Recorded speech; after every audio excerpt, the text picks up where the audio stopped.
English treasure চ্যানেলটিতে আপনাদের স্বাগত। যে সমস্ত স্টুডেন্টরা এই চ্যানেলটিকে ফলো করছো বা এই পেজটিকে ফলো করছো, তো অবভিয়াসলি যদি আপনারা ইউটিউব থেকে দেখে থাকেন অবভিয়াসলি সাবস্ক্রাইব করুন যাতে পরবর্তী ভিডিওগুলো পাওয়া যায়। আর যারা পেজ থেকে ফেসবুক পেজ থেকে দেখছেন তারা হচ্ছে অবভিয়াসলি পেজটাকে ফলো করুন। তো এবার চলুন, তো বিশেষ করে সেই সমস্ত স্টুডেন্ট যারা মাধ্যমিক পাশ করে 11 পড়তে চলেছে তাদের জন্য বা তাদের উদ্দেশ্যে এই ভিডিওটি বানানো। তো বিশেষ করে আমাদের সাহিত্য জগতে লিটারেচার পার্টে আমাদের যে পরিবর্তনটা এসছে, অ্যাকচুয়ালি আমি একটু বলি বিষয়টা, যে আগে 11 এবং 12 দুটো মিলে পরীক্ষা হতো, তারপর দেখা গেল 12টাই হচ্ছে পরীক্ষা হচ্ছে, 11টা হচ্ছে স্কুলে হয়ে যাচ্ছে। ঠিক আছে, তো 11 এবং 12 কে সেপারেট করেছে এবং সেখানে শুধুমাত্র 12 হচ্ছে, তার একটা নির্দিষ্ট সিলেবাস ছিল। তো সাম্প্রতিক West Bengal Council of Higher Secondary এডুকেশনের পক্ষ থেকে সেখানে বোর্ড মিটিং এ দেখা গেল যে তার পরিবর্তন ঘটিয়েছে। কি পরিবর্তন ঘটিয়েছে? যে এই যে 11-12টাকে সেমিস্টার করা, যে সেমিস্টার সিস্টেম ছিল কলেজ লেভেলে সেটা স্কুল লেভেলে চলে আসছে। এবং এই সেমিস্টার সিস্টেমটা কেমন ধরনের? প্রথমত 11 এবং 12 কম্বাইন একটা সেমিস্টার করেছে।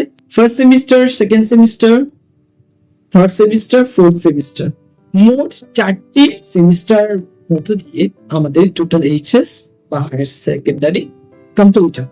ঠিক, এবার 11 এবং 12 এই দুটো সেকশন, দুটো পার্ট। 11 এ হচ্ছে দুটো সেমিস্টার রেখেছে, একটা ফার্স্ট সেমিস্টার, সেকেন্ড সেমিস্টার, আর 12 এ থার্ড সেমিস্টার এবং ফোর্থ সেমিস্টার রেখেছে।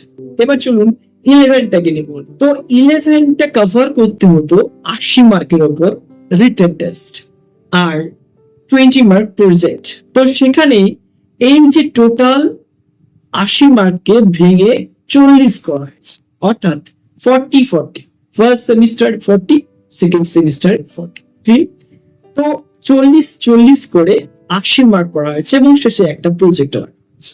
ঠিক আছে, তো প্রজেক্টেরও একটা ভ্যারাইটি বা ভেরিয়েশন রেখেছে, তো আমরা ওটা পরে আসছি। প্রথমত আসি যে আমাদের এই ফার্স্ট সেমিস্টার এবং সেকেন্ড সেমিস্টারের মধ্যে কি কি রাখা হয়েছে, কি কি টপিক রাখা হয়েছে ফার্স্ট সেমিস্টারটা নিয়ে আজকে এই ভিডিওতে আলোচনা। প্রথমত রয়েছে যে ফার্স্ট সেমিস্টার এমসিকিউ, সমস্ত কোশ্চেন এমসিকিউ প্যাটার্ন থাকবে, আর সেকেন্ড সেমিস্টার থাকবে এসিকিউ এবং লং কোশ্চেন, তার সঙ্গে থাকবে গ্রামার, নন টেক্সচুয়াল বা নন টেক্সচুয়াল গ্রামার, তার সঙ্গে থাকবে writing skill. But first semester রেখেছে যে ওখানে এমসিকিউ প্যাটার্নে কোশ্চেন রয়েছে, আর রয়েছে টেক্সচুয়াল গ্রামার, আর রয়েছে comprehension.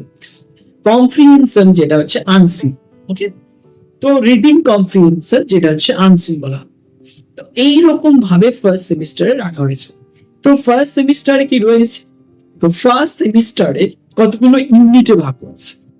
First, second, first unit, second unit, third unit, fourth unit, fifth unit. First ইউনিটে রেখেছে কোচ, সেকেন্ড ইউনিটে রেখেছে ভার্স মানে কবিতা, আর রয়েছে থার্ড ইউনিটে রেখেছে র্যাপিড রিটার্ন মানে একটা স্টোরি বুক রয়েছে যেখানে র্যান্ডম পড়তে হবে স্টোরিগুলোকে। তারপরে ফোর্থে রেখেছে গ্রামার, আর ফিফথে রেখেছেন আনসার। তো আমরা প্রথমে যেটা আসি ইউনিট নাম্বার 1। ইউনিট নাম্বার 1 এ প্রোচ মানে গদ্য মানে কিছু স্টোরি রয়েছে, সেই স্টোরিগুলো কি কি? তো এখানে বলতে গেলে আমরা যে স্টোরিগুলো রয়েছে, ফার্স্ট তোমরা দেখতে পাবে অ্যান অ্যাস্ট্রোলজারস ডে, যেটা আর.কে নারায়ণের লেখা। তো আমরা ফাদার সেল পড়েছি, তাই না? টেনে আমরা ফাদার সেল পড়েছি, যেমন আর.কে নারায়ণ লেখা ছিল। ঠিক এখানেও কিন্তু রয়েছে অ্যান অ্যাস্ট্রোলজারস ডে, এটাও আর.কে নারায়ণের লেখা। দুর্দান্ত দারুণ একটা টপিক। দ্বিতীয়ত রয়েছে স্বামী অ্যান্ড মাদার্স ওয়ার্শিপ, এটা একটা ছোট টপিক থেকে নেওয়া হচ্ছে। The master as I saw him লিখেছেন সিস্টার নিবেদিতা। 3 নম্বরে রয়েছে অমরনাথ। এই অমরনাথ এই অংশটি এটাও কিন্তু মাস্টার অ্যাজ আই স হিম এই টপিক থেকে নেওয়া হয়েছে। এটা লেখা হচ্ছে সিস্টার নিবেদিতার লেখা। তো দুটো সিস্টার নিবেদিতার লেখা, একটা রয়েছে স্বামী অ্যান্ড মাদার্স ওয়ার্শিপ। তো আমরা ইতিমধ্যে বুঝতে পারছি যে স্বামী মানে স্বামী বিবেকানন্দ এবং তার যে মা কালীর যে সাধনা, এই সাধনার সম্পর্কিত।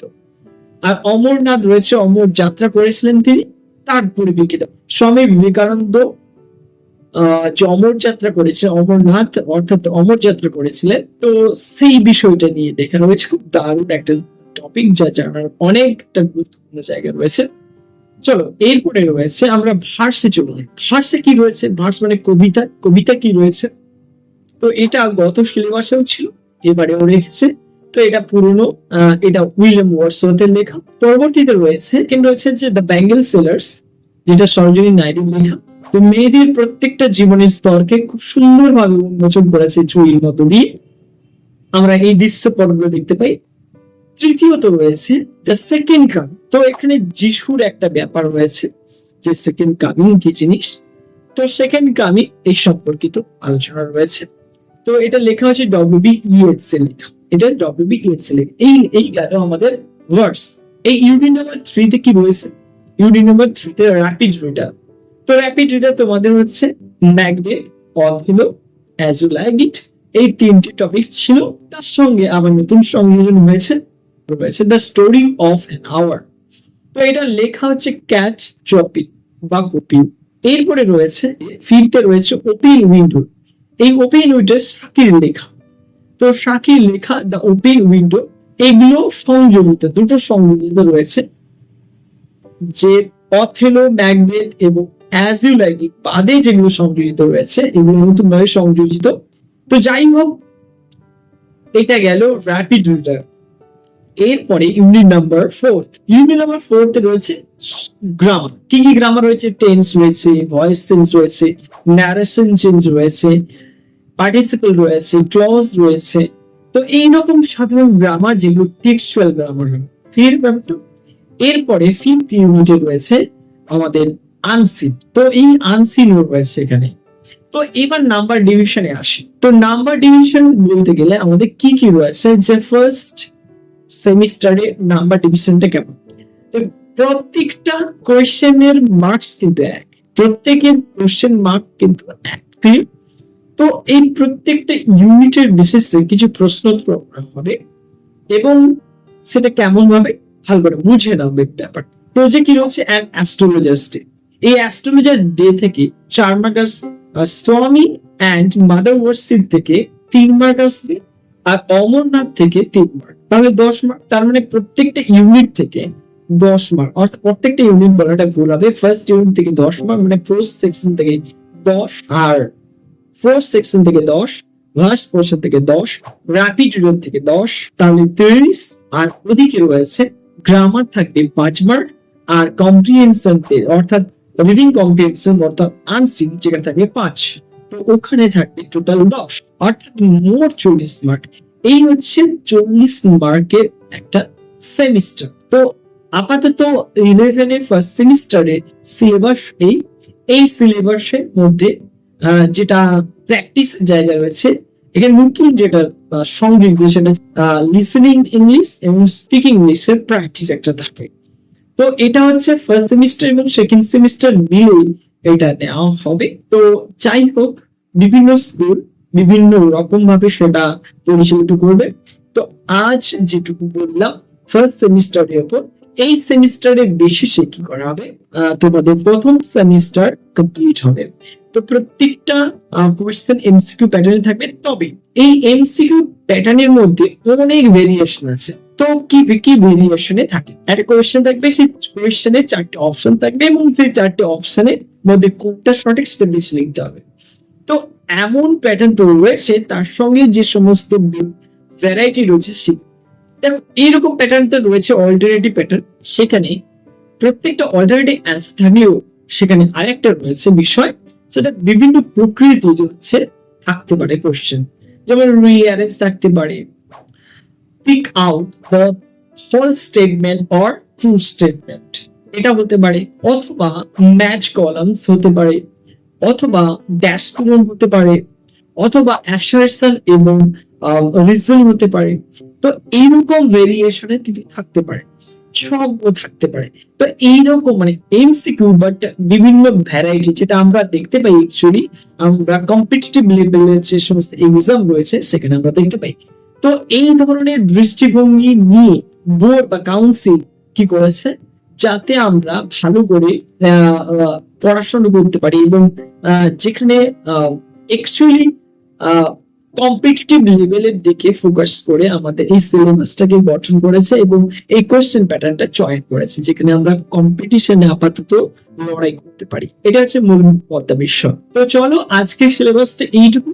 আর তোমাদের অবভিয়াসলি এটা যদি কেউ নতুন দেখে থাকো তো সাবস্ক্রাইব করো, আর ভিডিওটি অবশ্যই ভালো লাগলে লাইক শেয়ার, আর অন্য কাউকে হচ্ছে শেয়ার করতে পারো। দেখো, শেয়ার করলে আপনার ব্যাংক ব্যালেন্স থেকে কোনো পয়সা কাটবে না, বরং এই ভিডিওটি অন্যের একটা কি হতে পারে, সাহায্যের জায়গা হতে পারে, অন্য কেউ শিখতেও পারে। তো অবভিয়াসলি শেয়ার করো তাকে, যাকে আপনি উপযুক্ত বলে ভাবেন বা চিন্তা করে যে তাকে পাঠালে অবভিয়াসলি তার কাজে লাগতে পারে। তো অবভিয়াসলি শেয়ার করো, সাবস্ক্রাইব করো, ঠিক আছে? তো শেয়ার করলে কোনো ব্যালেন্স কাটবে না, কি ঠিক বললাম তো? বরং 2-4টে স্টুডেন্ট আপনি জানতে পারবে, শিখতে পারবে। তো আজ এই পর্যন্ত। তো পরের লেসনে আমরা পাঠ্যক্রম নিয়ে আলোচনা করব। তো thank you so much for having this lesson.